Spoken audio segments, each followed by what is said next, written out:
You're listening to the Connecticut Real Estate Edge podcast, your source for tips and tricks on building wealth through real estate in Connecticut. You will get the best techniques from leading local experts in real estate and lending. Now, here's your host, Robert Weinberg. Good Saturday morning to everybody, and welcome to Mortgage Matters Radio Show and the Connecticut Real Estate Edge podcast, along with Rob Weinberg. I'm Gary Byron. Rob, good morning. Hey, Gary. Good morning to you. Good to see you. You too. What's new with you? What's new with me? Oh, all right. You sure you really want to know? Uh-oh. Are you just asking to be nice, or are you asking because just trying to make conversation? You sincerely here. care. I'm looking for a new house. You know, you know this. I know this well. Yeah. And here's my dilemma. So I'm checking, Realtor.com and Zillow and all those. I'm finding the same houses I check every other day, like Monday, Wednesday, Friday.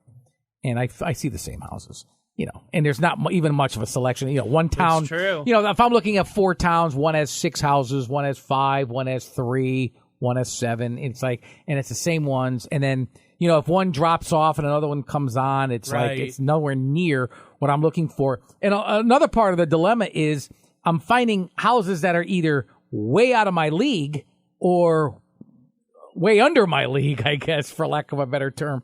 I'm looking for something that's just kind of smack dab in the middle. And to be perfectly honest with you, they're in short supply. I mean, look, this is the dilemma that every home buyer is facing for the last 12 months at least. And really, the last couple months, it's gotten worse and worse, right, as the seasonality takes effect.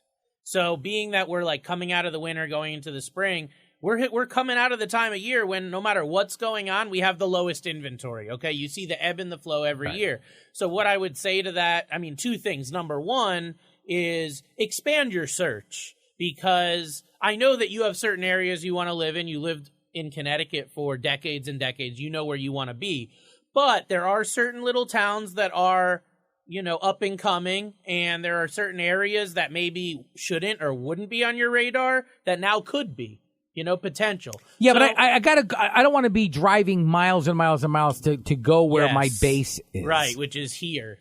Well, yeah, not literally in the town of Bloomfield where DRC is, but I mean in my area of Newington, area. Weathersfield, Right. Berlin, Rocky Hill, in that area there. Okay. Well, just be open to maybe one extra town here or there where it wouldn't add much to your commute. Then the second thing is staying the course. Like I know in your case, your pre-approval is still good. We got a couple months left on it. So now's not the time to give up hope, because now's the time when the most opportunity is. The interest rates are up. The prices are up. Everything's up. This is when a lot of people are bowing out. This is when you have that little needle in the haystack that you can find, right?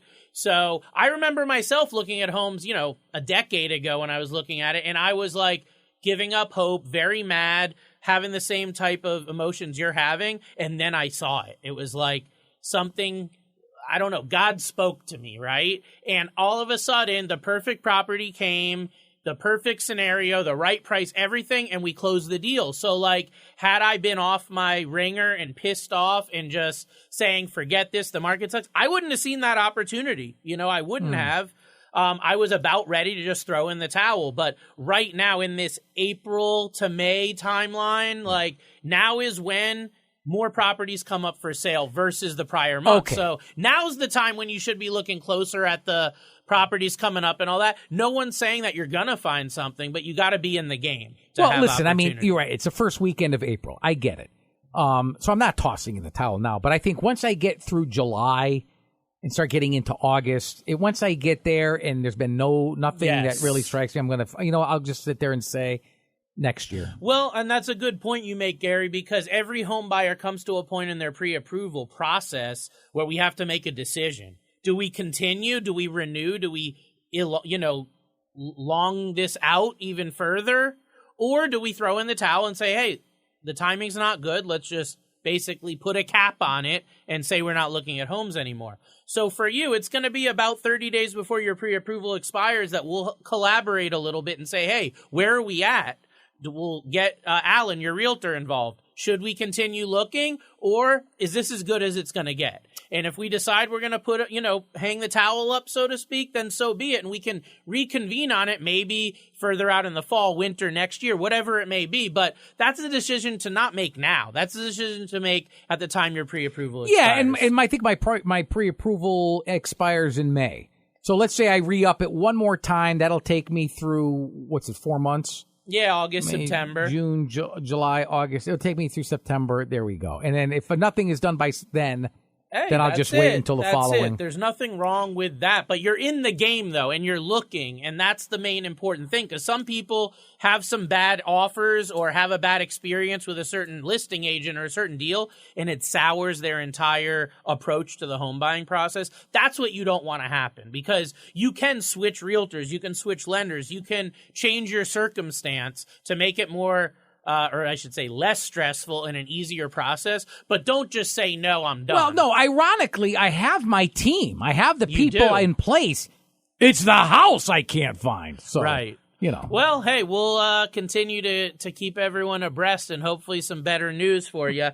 Today, Gary, I wanted to switch it up a little bit on today's show because, we talk so much numbers, so much about mortgages and about just everything that goes into that process. And I think that there's a lot of information out there, and a lot of people want to know about not only the numbers behind a mortgage, but the trends that go with the housing market, especially right now with inventory being tight and a lot of people out there in the market looking for homes and having trouble. Let's talk about the housing trends. I want to talk about the forecast of housing trends. I've done a good bit of research going into the show today so that I have some real concrete information to share about housing trends and what's next for homeowners, what's next for home buyers, what's next in the housing market, because we are continually seeing this shift. And as the seasons change, I think it'll be even more pronounced now, too. What are some of the key trends that you're seeing or you anticipate right now? So I know there's a lot of people calling for a housing crash, and I'm sure many home buyers like you would be very excited to hear about a housing crash or homes going down. No, because I'm selling a house as well. So I mean, I don't want that to happen. Right. I'd just be happy if there was greater inventory right now. That's for sure. Well, a lot of people are calling for the housing crash, whether they want it or not. It would make it easier for a lot of people to buy homes. So I don't think that's going to happen. What I can see and have even just in the last few weeks heard is continued support of increasing home prices. So we're not talking about homes going up 20, 30% like they did in the last year or two. And we're not talking about bidding, $30,000 over the asking price, which has been common over the last couple of years, but just a slow and steady increase in housing prices, 2 to 3 to 5% a year. That's what's average. That's what we're going to continue to see. And the reason we're going to continue to see that is because supply and demand. Very low supply of homes, lots of home buyers, lots of demand for people that want to move, right? So those are people that are going to be looking at listings every week. Those are people that are going to be going to open houses. They're not going to be only bidding on houses that are 20, 30, 40% off their highs. They're going to be putting bids on homes that, at list price, maybe a little over list price. I don't think we're going to see that 20, 30,000, 50,000 over ask, other than maybe isolated situations. So a slower pace of increases than what we've seen. The next thing is talking about the volatility in interest rates. So that obviously has a big effect on the housing market. And I'm not only talking about interest rates going up, because they have obviously gone up quite a bit in the last 12 to 18 months, but I'm also just talking about the volatility where it's like up one day, down another. One day the interest rate you might qualify for is 6.5%. A week later, it's 6 1/8. How can there be so much of a gap, right? How can there be so much volatility in the market? And what that creates for home buyers is uncertainty. Well, I was approved for this much at one time, but now I'm approved for a lot less. That scares me as a home buyer, right? I don't know what my mortgage payment's going to be. It's changing so much. I think that 5 or 10 years ago, when the internet wasn't so top of mind for everyone, when we weren't on our phones getting information constantly, the day-to-day fluctuations in interest rates, they didn't really matter. If you weren't a real estate professional or mortgage professional dealing with buyers on the ground floor every single day, the interest rates changing didn't really matter. But now, because this media is so in our faces and they're putting out news stories and you're getting all this information that day to day now can scare people. And I think that that's a bad thing because it used to be up to the professionals. Now you can get whatever information you want as a home buyer, good or bad or indifferent. And sometimes it's inaccurate. Another thing that I think we're going to see is an increased demand for sustainable living, okay, and also eco-friendly homes. So I know that some in the older generation could give two rats, you know what, about the eco-friendly and some of that. Others, really, it's a big deal to them.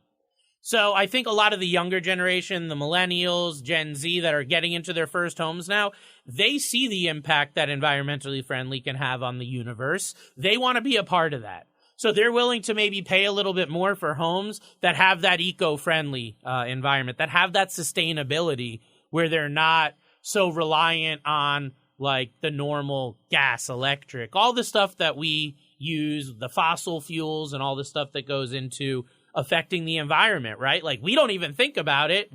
Even in my generation, like we just throw on the heat and call it a day, but we have an aging population. So how do like demographics, fit into all of this? So aging population is big because as medical care advances, people are going to be able to stay in their homes for longer, right? That means that the homes that they live in are going to need to be more accommodating for retirement, for that final chapter in life. So what we're talking about is smaller homes, less square footage, so easier to move around, and also condominiums. Condominiums have always been a great entry-level property for people because of the price, but they're also becoming really in demand with seniors and people entering that final stage. Oh, yeah. And it's because less maintenance to deal with. Nobody wants to shovel or you don't want do to their shovel, lawn. do the lawn. You don't have to deal with a lot of the upkeep. So they're willing to pay this premium to be able to get into a condo or that sort of shared living where they can share the expenses for that, and it's creating a better scenario. The other thing is changes in family structures.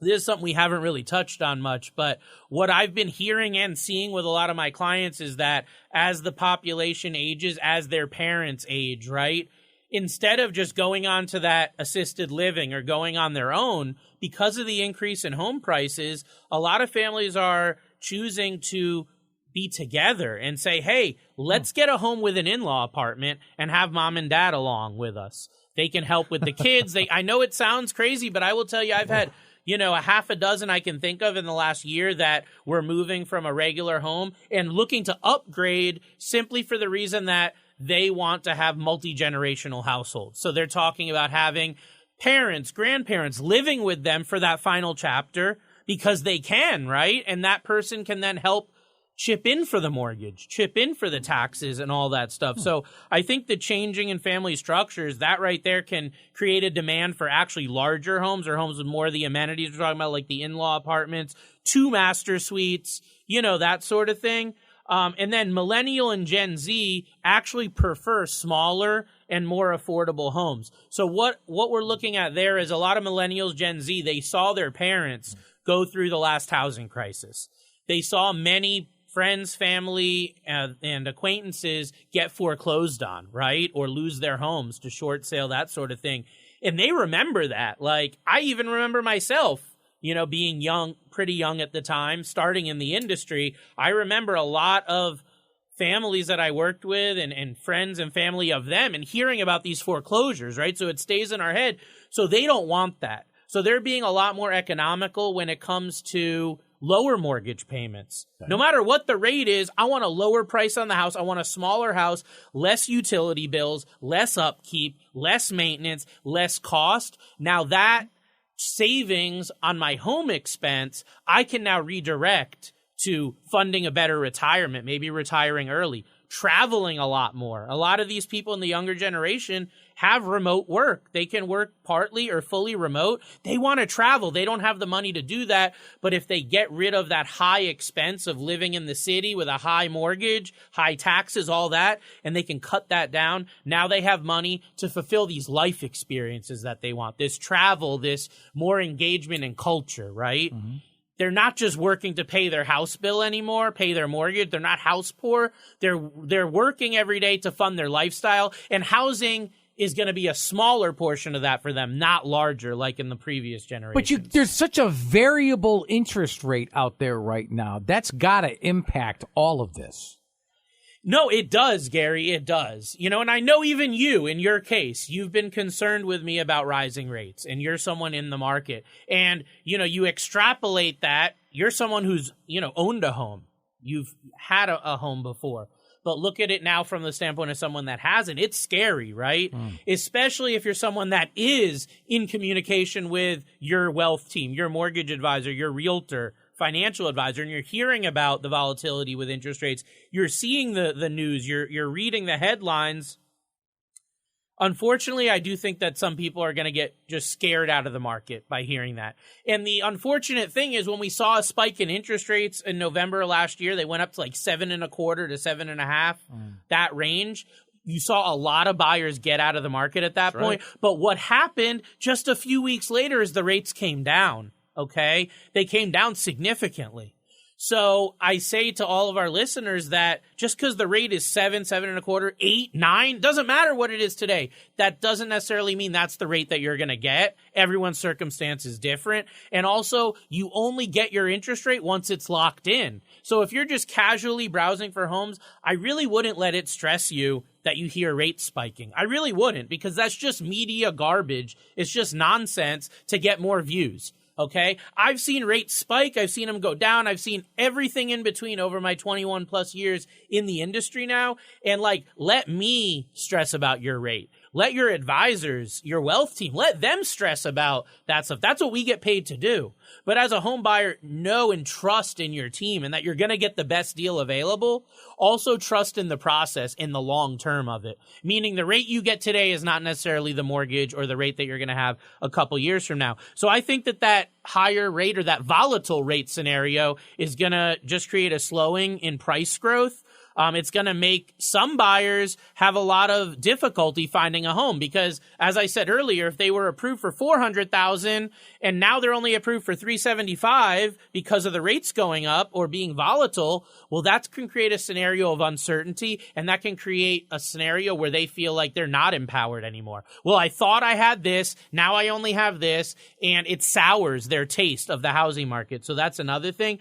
I do think one silver lining, though, of the volatile interest rates and of people potentially getting out of the market is going to be an increase in rental demand. We've talked about investor loans. We've talked about, buying homes to rent out. Those are going to be beneficiaries of people bowing out of buying homes because those people have to live somewhere. We've seen a large increase in rents. The landlords are the one that benefit from that. And I think we're going to see a further increase in rents, maybe not a huge increase or spike, but a further increase as more people bow out of the housing market and get into being renters. Or they're just not qualified for a mortgage. Exactly. Folks, you're listening to Mortgage Matters radio show in the Connecticut Real Estate Edge podcast. Along with Rob Weinberg, I'm Gary Byron. You can check out more information online at robgw.com. And you can also call him at 860-413-3938. I'll repeat all of that information, even give you an email address more towards the end of the show. But how are changing, let's call it environmental regulations and concerns, how are they likely to shape the types of homes and properties that people are interested in buying? Right. So what we're seeing with the increase in regulations and concerns really is going to be energy efficiency and eco-friendly homes. There's going to be a higher demand for energy efficient homes that'll lower utility bills. There's going to be a higher demand for properties that are eco-friendly, like we were talking about, sustainability, that sort of thing. There's going to be more focus on sustainable building practices and materials. One of the coolest things I've seen along these lines is 3D printed homes. So they're taking homes that would have needed to be, an entire construction crew and a couple months to build, and they're literally turning on a 3D printer, putting the materials in, giving the plan, and the 3D printer is able to print a home in mere hours. Okay, that's going to create less expensive homes. They're made with eco-friendly materials. So it's going to be the perfect storm. Now, this is just catching on. I think they've just built the first couple homes that are being 3D printed. But this is what I see as the future of affordable housing. We need a 3D printer printing a home. Yes. So instead of a builder sitting there and hammering a nail, there's going to be a printer that looks like a robot that actually can print that home. So it prints the materials. It prints out concrete, basically. It prints concrete according to a specific plan that it's given. Who makes this printer, brother? I don't know what company. HP? There's new companies. How do you get it out of the truck? It's a robot. So it's not really a printer. I'm envisioning like a printer. Robot We have a printer it's like in the other room. It looks like a large robot, but it actually has output. So it spits out stuff, and you can put building materials and plans in it. So I don't know enough about it other than the articles that I've read, but this is the future of sustainable housing because you can control a lot more what actually goes into the house, the materials. And instead of having a whole construction crew, all these people you have to pay, now it's like the robot and one or two people. That's it. And these homes can get built very, very quickly. I was right about to ask you, who's putting them together and how long does it take? So the other thing is great interest in outdoor spaces. That's big. People want to be outdoors a lot more. And access to nature. I think there's still this residual effect from COVID that people still, they want that freedom, right? They don't want to be cooped up in this small space. So even if you have a smaller square footage home, you still want that outdoor space. You want that additional accessibility to be in nature. And that's a big thing that's driving the eco-friendly for the future. So what can home buyers expect? Let's say in terms of, we were talking about already, availability, but affordability as well in the coming, let's say, the next few years. I would say the way it looks right now is that this low inventory, it's going to keep escalating prices. Like I said, slow and steady. I don't see us with big spikes. I don't see us with 20% growth. I don't see the 50,000 over ask or any of that crazy stuff from the years that have gone, but I do see a continued low inventory. So there are going to be new homes coming on the market. There's going to be a lot of people buying and selling, but it's still historically low. It's still not enough to take care of all the people that want to buy homes, okay? So that's going to create that continued price growth. The increasing demand for homes, I think, ultimately will create more of the bidding wars we saw years ago, right? So multiple bids coming in on one home. That can drive the price up, but before the show, you were telling me as someone that took a lower offer because it was cash. Mm-hmm. So every situation is different. You have to be a little bit more particular about getting your act together when it comes to your professionals and who you work with to make sure you get the deal. And I think that the interest rates, if they continue increasing, it's going to make it more difficult for certain buyers to qualify. It's going to make them leave the market because they can't even afford that entry-level home. Last week, I'm not sure what day, I think it was Tuesday, I thought I saw on the cover of the Wall Street Journal as Hartford, the Hartford market being one of the more desirable and affordable, I guess geographical locations or promising emerging markets. Is that true? Is this really? It is. That's the second article this year I've seen about Hartford County and Hartford MSA being one of the top growth markets in the country. Look, let's be real. If you've been studying or looking at the Hartford County market, it's been depressed for decades, It's been one of the worst markets. When I saw this, I was like, but realize you can only hold it down so long. So Hartford being depressed, there's pockets, Glastonbury's not a bad area. There's certain areas in Windsor that are good. But when we talk about Hartford County, a lot of people zero in on Hartford, like the city, the inner city. That area has been depressed for long. Now they're building nicer properties around there. They're trying to gentrify the area. That's great. Suburban areas that have affordable homes are going to be in demand. Rural areas that before no one would even look at, now they're working remote sometimes or maybe full time. These rural areas are actually catching fire, okay, on the housing market in a good way. People are moving there that wouldn't have even considered it before. So that's a big trend. Cities with growing job markets and lower costs of living, that's huge. The growing job market, I don't think is as relevant nowadays because of the fact that so many people, especially in white collar jobs, are working remote. So that's big. And just low cost of living. When people look at Connecticut and compare it to California, New York, New Jersey, believe it or not, Connecticut actually has some of the more affordable taxes, has some of the more affordable properties when you compare it to other high cost areas. Now, if you compare it to the Midwest, you compare it to the South, it looks horrible. Why would anyone move here? Right. But most of the people I'm seeing moving into Connecticut are coming from higher cost areas, specifically New York, New Jersey, California. So as far as being, digital connectivity and as you were saying, the trend is more remote working. That's all. It's going to impact, I would imagine, housing trends and preferences. More right? demand for homes that have the home office, right? Okay. If a home that has 2 home offices or 2 rooms that can be used as home office, that's huge because if both spouses work from home, that's what they're looking for. Also, high-speed internet is really important. I mean, we take that for granted nowadays, but certain homes, believe it or not, have like fiber optic already wired in. They have certain internet capability already wired in. Only somebody that's a true tech pro is going to have that sort of thing or look for that sort of thing. But it can cost a lot of money to get a house outfitted with that. So for someone that's a big time like tech guy and works from home, they're going to want that high speed internet already in the house. And it could be the difference between them buying that house or something else. Another thing is less proximity focus. So like we were saying, with so many people working from home, many don't care if they're 20 minutes from the office anymore. They can be 2 hours from the office, save a bunch of money, and do their work from there. So that is a big thing, is getting away from that urban center, and then more outdoor spaces, more natural amenities, that sort of thing that we were talking about. All right, I'm going to ask you one more question, and maybe you can answer this in about a minute. Advice. What kind of advice do you have for current homeowners looking to make changes or even improvements to their homes in anticipation of future market conditions? Definitely. So if you're a homeowner and you're looking to change your home around to make it more accessible, to make it more attractive when you go to sell it, consider making energy efficient upgrades. Consider making your home a smartphone, doing improvements on your home that will help that energy efficiency and actually help tech enable your property.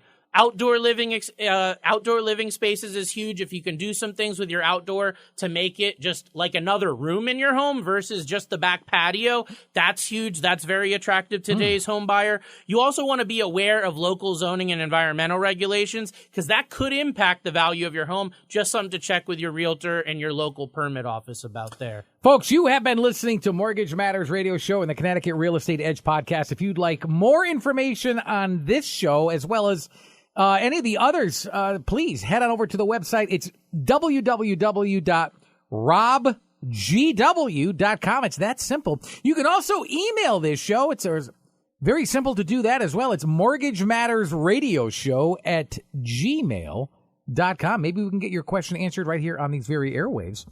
As far as the phone number is concerned, if you'd like to set up an appointment with Rob Weinberg, easy to do. 860-413-3938. Again, it's 860-413-3938. For Rob Weinberg, I'm Gary Byron. Thank you so much for listening to Mortgage Matters Radio Show in the Connecticut Real Estate Edge podcast. Until next weekend, have a good one, everybody. So long. Thanks for listening. If you have questions about the information we've covered or would like to discuss mortgage financing for your situation, you can reach Robert Weinberg by visiting www.robgw.com.